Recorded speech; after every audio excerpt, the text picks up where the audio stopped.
Bonjour et bienvenue à tous.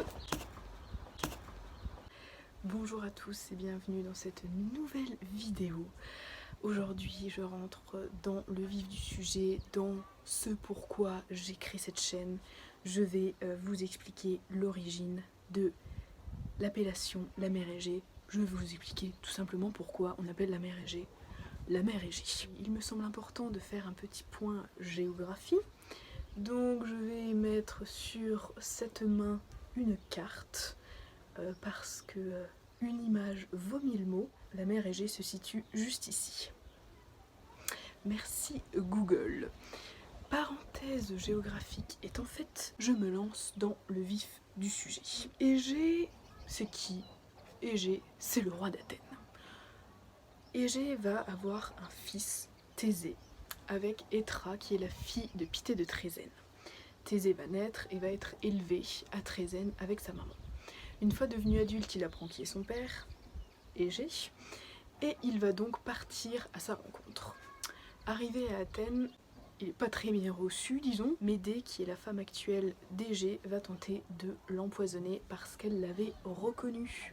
Et oui, Médée est une magicienne, et donc elle a concocté une petite potion bien sympathique pour fêter les festivités retrouvailles père-fils. Elle a empoisonné une coupe qu'elle a tendue gracieusement à Thésée. Thésée, il l'a senti venir. Il a renversé la coupe, dévoilant au grand jour les intentions malveillantes de Médée. Égée, il voit ça, il reconnaît son fils et il vire Médée. Il s'avère qu'elle a fait ça parce qu'elle avait peur de perdre l'influence qu'elle exerçait sur son mari Égée. De là, la vie suit son cours et je ne vais pas rentrer dans les détails, mais un jour, Thésée tue Androgée, qui est le fils de Minos, le roi de Crète. De là s'ensuit une bataille entre la Crète et Athènes.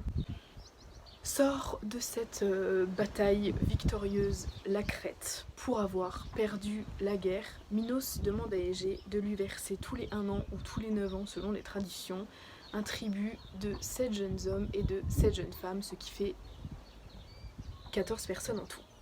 Ces personnes seront destinées à être données en sacrifice au Minotaure qui est retenu enfermé dans un labyrinthe. Le Minotaure étant un monstre mi-humain, mi-taureau, représenté comme ayant un corps d'homme et une tête de taureau, se nourrit de chair humaine. Un jour, on ne sait pas si c'est parce qu'il a été tiré au sort parmi les sacrifiés ou si il a demandé à faire partie des sacrifiés de son plein gré, Thésée a pour intention de tuer le Minotaure de ses propres mains. Il fait donc part de son souhait à son père. Son père lui ferait promettre que s'il revient vivant de son corps à corps avec le Minotaure, il mettra sur le bateau une voile blanche. Et si ça se passe mal et que Thésée périt dans son entreprise, il laissera la voile telle qu'elle est, c'est-à-dire noire. Thésée réussit à tuer le Minotaure et à sortir du labyrinthe grâce au fil d'Ariane. Il revient à Athènes. Sur le chemin, il prend soin de déposer Ariane sur l'île de Naxos. Il la dépose pas, hein, il l'abandonne clairement. Et donc, on ne sait pas si c'est dans l'euphorie d'avoir gagné, d'avoir tué le Minotaure, ou si c'est à cause d'un sortilège lancé par Ariane pour avoir été laissé comme une grosse merde sur une île, la voile reste noire.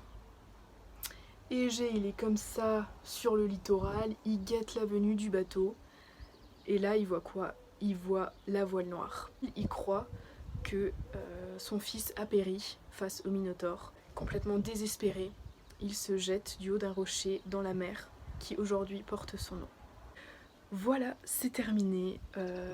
Alors j'ai voulu être brève, être concise, être synthétique, donc j'ai dit seulement ce qui me semblait important à savoir pour l'origine du nom de la mer Égée.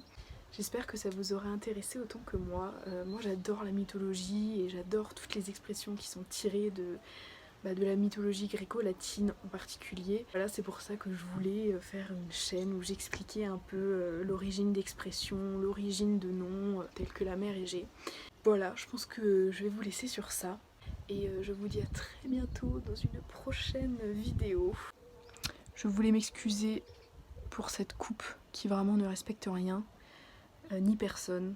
Je suis confuse, hein. Je pensais que ça se fondrait dans mon fond, mais apparemment pas. Hein. Apparemment ça se voit même très bien.